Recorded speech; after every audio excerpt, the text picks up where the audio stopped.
por seguir acompañándonos. Estamos en el foro empresarial ya de 9 a 10 de la mañana, tomando los recaudos en esta ola de la pandemia. Lastimosamente, esta mañana veíamos también como un hecho noticioso. Se encuentran ahora de forma intermitente. Hay que prever las cosas. Se demanda de nuestras autoridades una buena gestión y estas cuestiones no pueden acontecer realmente. Reitero lo que decía hoy más temprano José, nuestro informativo central. Si tantos sillones tienen en sus oficinas las dependencias públicas y no reciben gente por la cuestión del COVID, manden todos los sillones a los distintos hospitales, por lo menos así, para paliar en cierta manera la incomodidad, dándoles comodidad a la gente de alguna u otra manera. Ideas que me imagino con tantos asesores lo pueden tener. José, vamos contigo. Buen día. Buen día, Juan Pablo. Un saludo a toda la audiencia. De 9 a 10 de la mañana con dos invitados de lujo. Hoy vamos a estar desarrollando nuestro foro empresarial, iniciando una nueva semana aquí en el canal 5 días. Pasamos ya a saludarlo al ingeniero Félix Sosa, presidente de la Administración Nacional de Energía Eléctrica. Hoy vamos a estar hablando acerca del mejoramiento de la calidad de servicio para el sector productivo y obras de infraestructura eléctrica. Bienvenido, ingeniero. Gracias por recibirnos. Muy buenos días, José, Juan Pablo y a todos los televidentes. Muchísimas gracias por darnos esta oportunidad de entrar en contacto con nuestros usuarios principalmente. Sí. Ingeniero, lo agradecido somos nosotros. Gracias por su tiempo. Arrancando la semana también tenemos chance de ver esto. Empezamos el otoño. ¿Menos consumo de energía o más consumo de energía? Realmente el 23 de febrero de este año registramos un pico de consumo, un pico de demanda de energía eléctrica. Llegó a 3.777 megavatios de potencia. El aumento fue de 6% con relación al año pasado. Realmente es la potencia, el aumento de demanda de energía eléctrica equivale a toda la potencia de la central Acaragüe.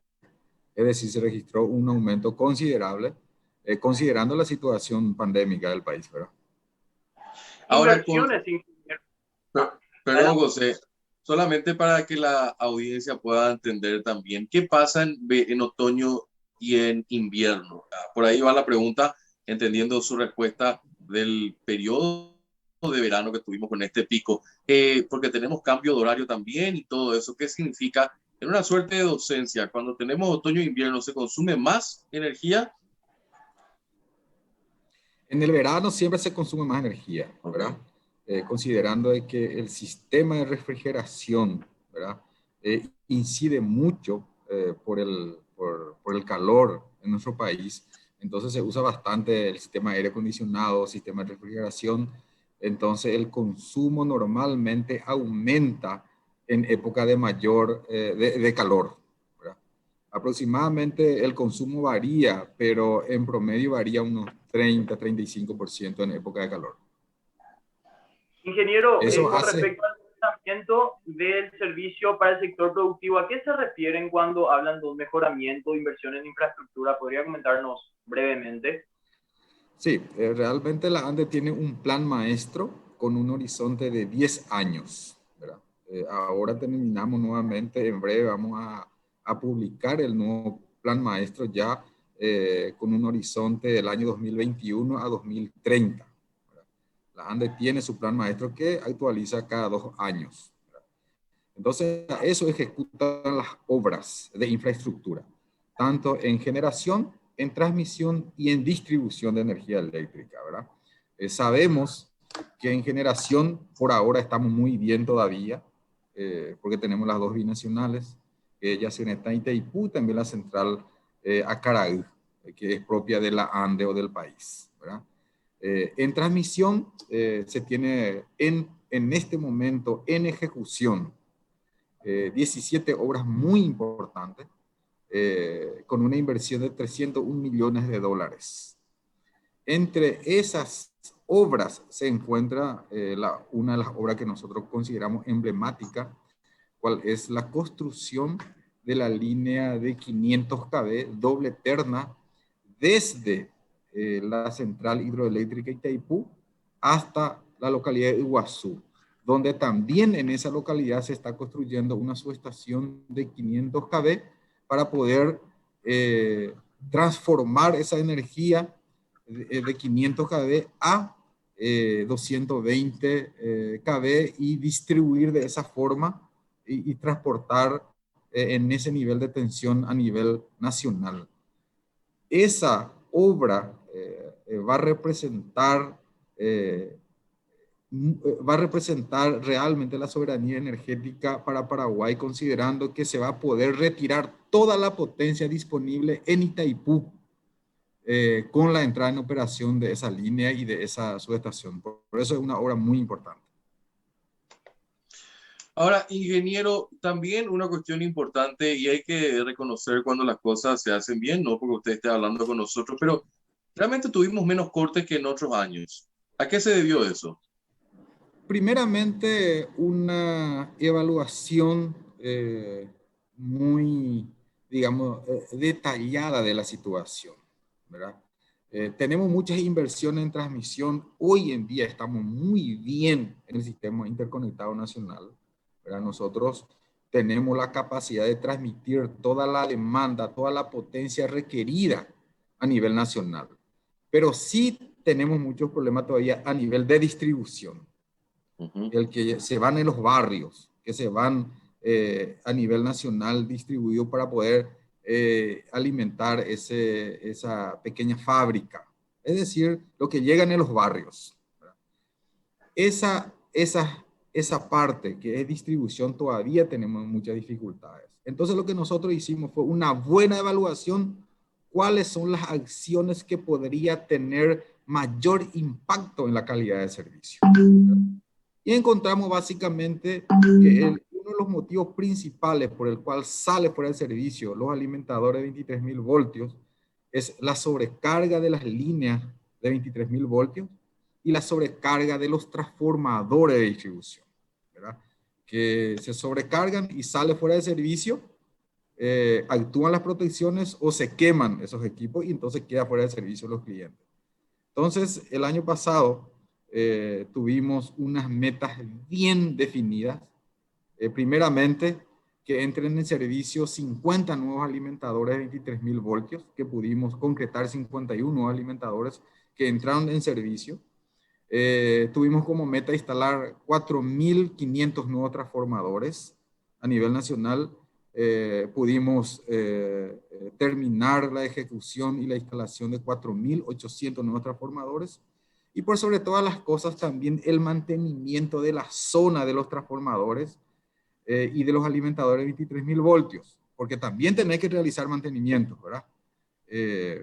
Considerando de que muchas veces en un tiempo con viento normalmente sale fuera de servicio porque la mayoría de las líneas son desnudas, entonces tocan las ramas, las líneas desnudas y salen fuera de servicio, actúan las protecciones. Entonces, básicamente definimos 3 metas concretas. Primero, la instalación de 4.500 nuevos transformadores, la entrada en operación de 50 nuevos alimentadores de 23.000 voltios y el buen mantenimiento en las líneas de media y baja tensión.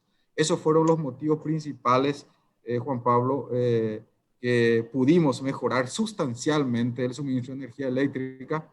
Para tener una idea, en San Bernardino mejoramos 80% en cuanto a la frecuencia de fuera de servicio y la duración de esos fuera de servicio. Es cierto. Ahora, la contrapartida o la otra cara de la moneda de esto, ingeniero, ¿las conexiones clandestinas continúan? ¿Trabajaron eso? Definitivamente, Juan Pablo, la semana pasada tuvimos algunas intervenciones muy importantes en la zona de Coronel Oviedo y también en la zona de Ciudad del Este. Estamos hablando de grandes instalaciones. Tenemos 2 situaciones. Por un lado, las grandes instalaciones que realmente da un porcentaje de pérdida muy importante que repercute en un porcentaje de pérdida muy importante. Y también por otro lado están los asentamientos, ¿verdad? Los asentamientos en las zonas periféricas tenemos muchas conexiones directas que además de afectar en cuanto a la calidad del servicio, porque normalmente se cuelgan por los transformadores existentes, también representa una pérdida muy importante para la ANDE. este tema es un tema que se venía discutiendo hace bastante tiempo. Nosotros estamos apostando a la tecnología para poder identificar, para poder seleccionar en qué zona se encuentra el mayor porcentaje de pérdida y atacar en forma selectiva. Y no atacar en forma general sin tener una identificación de los lugares que podría tener mayor impacto en la reducción de pérdidas, Juan Pablo.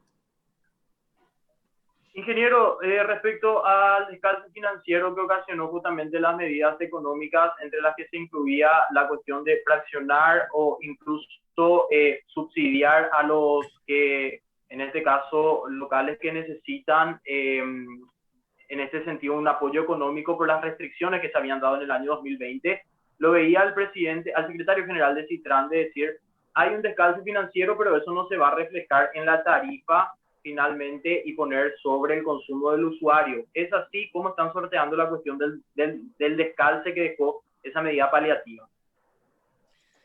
Realmente es importante resaltar que el 78% de los clientes de la ANDE tuvieron exoneración en sus facturas por un periodo de 6 meses. Eso representó un subsidio de una exoneración en la factura de 96 millones de dólares. Ese monto el Ministerio de Hacienda transfirió íntegramente a la ANDE. Es decir, eso ya está totalmente, recibió ese monto la ANDE del Ministerio de Hacienda, que estaba dentro de la ley de emergencia, ¿no es cierto? Sí, lo que estamos teniendo inconveniente es el cobro de las facturas por el servicio prestado. Para tener una idea, el año pasado de 14% pasamos a 30% del índice de morosidad. Entonces, mucha gente no pudieron pagar su factura por tal motivo. Además de esa exoneración, que es una política del gobierno nacional, nosotros desde la ANDE también le dimos facilidad a la gente para que paguen su factura, inclusive dando financiamiento sin intereses y sin recargo por mora. Seguimos dando posibilidad a la gente que paguen su factura en forma fraccionada de acuerdo a la capacidad de cada uno. Pero en resumen, José, el tema principal es que tenemos un descalce financiero debido a la falta de pago de parte de los clientes, que muchos no pudieron pagar sus facturas, y también efectuamos un fraccionamiento en 18 meses sin recargo por mora y sin intereses. Eso hace que se transfiera las obligaciones de pago para la ANDE, y lógicamente eso afecta bastante en el flujo de caja de la institución. Ahora, ingeniero, cuesta administrar.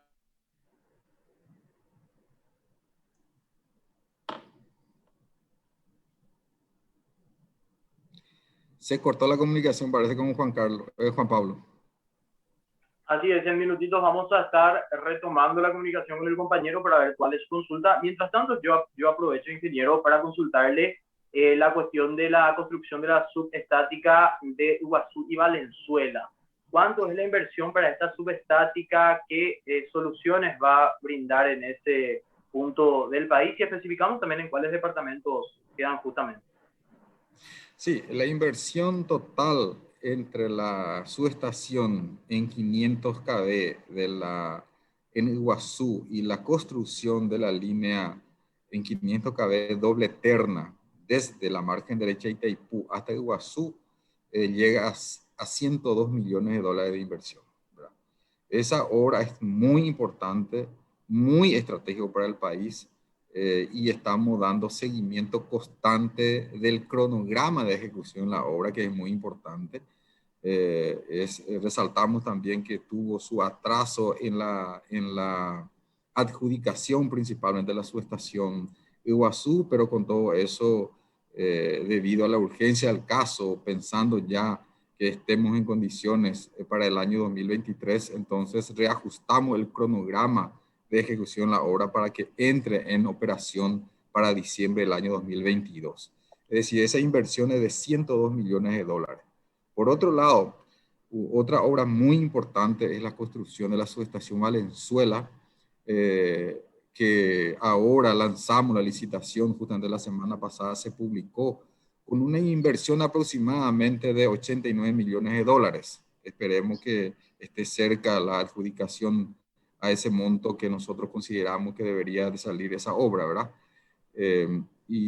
Eso va a ser, esa subestación también va a ser muy importante, considerando de que estamos en proceso también de obtención del préstamo con la JICA y el BID para la construcción de otra línea en 500 kV desde la subestación Iguazú hasta la futura subestación Valenzuela, que va a representar una confiabilidad en el sistema eléctrico paraguayo. Son obras muy importantes que nos va a dar, como decía, además de la confiabilidad, seguridad en el sistema eléctrico paraguayo. Ahora, volviendo, sí, ya, gracias, José. Ingeniero, ¿cuesta administrar ante esta situación de la pandemia también una institución como esta? ¿Tienen los recursos o los recursos son escasos? Realmente todas estas obras que estamos mencionando, Juan Pablo, son obras que estamos financiando a través de los bancos multilaterales, ¿verdad? BID, CADPOR sobre todas las cosas, Fonplata. Es decir, tenemos bastante posibilidad de inversión a través de esos bancos. Lógicamente siempre está la contrapartida de la ANDE para poder cofinanciar estas obras. Por eso es muy importante, lógicamente, para el funcionamiento de la institución y también para realizar, para poder tener esta contrapartida, cobrar por el servicio prestado, ¿verdad? Porque al final la ANDE es una institución, es una empresa como cualquier otra empresa privada. Si no recibe los ingresos por el servicio prestado, no va a poder sobrevivir. De No, hecho, Juan Pablo, de que tenemos que ser sinceros, esta situación nos afecta en el flujo de caja principalmente, ¿verdad? Pero todavía hasta el momento no tiene dificultades en continuar estas obras. Ingeniero, y en realidad quiero aprovechar mi última pregunta, porque nos queda poco tiempo. En realidad va más que nada también esto enganchado con lo que significa algo que escuché durante mucho tiempo también y vamos camino a la renegociación. Se plantea que el usuario de la ANDE en realidad no paga, parecido a lo que pasa con el transporte, y que en cierta manera está siendo subsidiada la energía. ¿Es tanto así? En algún momento se tiene que sincerar esto y vamos a ver realmente una situación complicada para el usuario de la energía. Bueno, la tarifa, digamos, hasta el momento no cubre el 100% de las necesidades para las inversiones, compra de energía, para el funcionamiento en sí y principalmente para poder realizar todas las inversiones previstas en el plan maestro. Pero hasta el momento no significa una necesidad de reajuste tarifario porque dependemos mucho de qué nos espera también en la revisión del anexo C de Itaipú, ¿verdad? Eso va a depender muchísimo, de eso va a depender muchísimo el sector eléctrico, el destino del sector eléctrico paraguayo. Juan Pablo, es muy buena consulta lo que está realizando. Es decir, pero en este momento, en ningún momento existe todavía esa necesidad para el reajuste tarifario. Pero sí, existe una necesidad técnica. Técnicamente existe para cubrir unas inversiones necesarias como aproximadamente 6.500 millones de dólares en los siguientes 10 años. Uh-huh. José. Ingeniero, nosotros estamos haciendo una encuesta en nuestra página de Twitter, @5díaspy, y me gustaría realizarle esta consulta en base a lo que le preguntamos a la gente. ¿Cómo está la cuestión de sobrefacturación? ¿Cómo ustedes logran solucionar un error administrativo quizás en la emisión de unas facturas con montos que no corresponden? De alguna manera se corrige el error, cómo la persona que pierde su tiempo para ir a reclamar un error de la ANDE recibe cierto beneficio. ¿Cómo logran solucionar la cuestión de sobrefacturación y si eso ya es algo que queda en el pasado como error de la ANDE? Realmente el año pasado se tuvo bastante inconveniente, eso asumimos y se han tomado decisiones muy importantes a nivel de manejo del sistema administrativo internamente, el proceso de lectura y facturación por el consumo de energía eléctrica. Primeramente, insistimos mucho que las lecturas se hagan realmente en el terreno, ¿verdad? Hoy en día más del 90% se realiza la lectura en el terreno. Siempre aparecen algunos clientes que en algunos casos que tenemos que realizar algunas facturación en base al histórico de consumo donde no podemos llegar por algún motivo, ¿verdad? Porque el inmueble está cerrado o de repente no podemos llegar en el interior del país porque el portón está cerrado. En esos casos sí realizamos la facturación en base al histórico de consumo. Por otro lado, José, lo importante acá es que el cliente tiene la posibilidad de realizar la lectura, ¿verdad?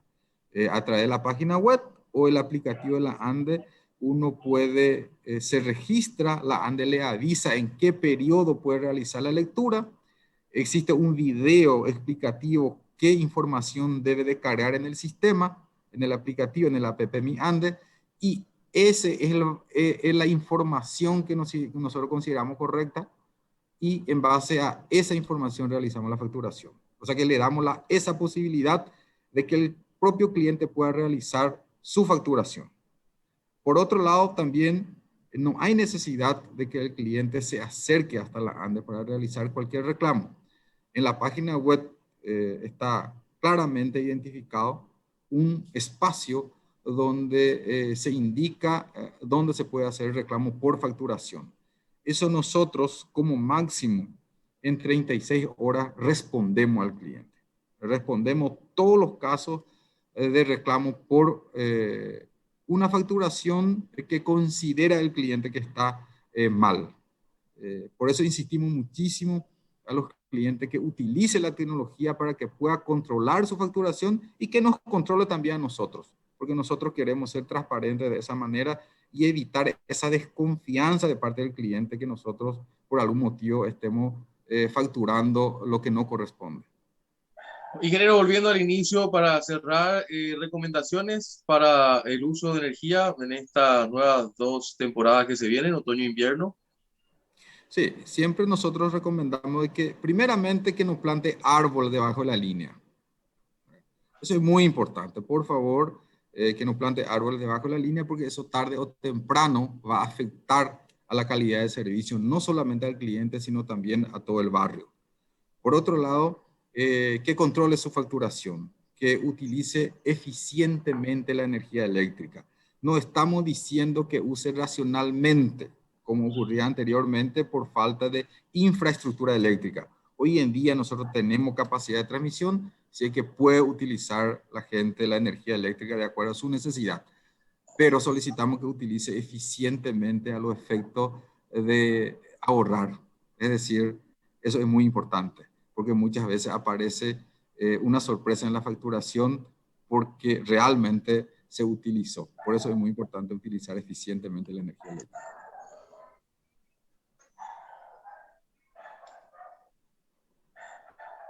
José, estamos terminando nuestra entrevista con nuestro presidente de la ANDE. Bueno, aprovechamos, se nos cortó un poco la comunicación con el ingeniero, ahí lo tenemos de vuelta. Aprovechamos, ingeniero, compartimos con usted el resultado de nuestra encuesta en @5díasPY en Twitter. Desde que inició el año, ¿percibiste alguna sobrefacturación en el servicio de la ANDE? Un 56% dice que sí, un 43% dice que no. Quizás si tirábamos esta encuesta el año pasado, casi en un 100% diría que sí, ¿no? Pero solucionado ese inconveniente, mejorado también la lectura de medidores, que es también algo que espera como un servicio integral, como un todo, el consumidor de energía eléctrica. Muchas gracias, ingeniero. No sé si quiera contar algo más. Muchísimas gracias a ustedes por esta oportunidad y reitero el trabajo que estamos realizando tanto en infraestructura eléctrica como también no enviar sorpresa en la facturación. En eso estamos trabajando, ¿verdad? Y eso va a depender mucho también del involucramiento de los clientes, ¿verdad? Que verifique, que controle, que nos controle a nosotros, que nosotros estamos dispuestos a responder. Muchísimas gracias, Juan Pablo, José, por esta oportunidad de entrar en contacto con la gente. Gracias, ingeniero, por estar con nosotros aquí en el Foro Empresarial. Vamos a la pausa. Les invitamos a que continúen con nosotros una media hora más. Ya se viene nuestro próximo invitado aquí en nuestro encuentro diario.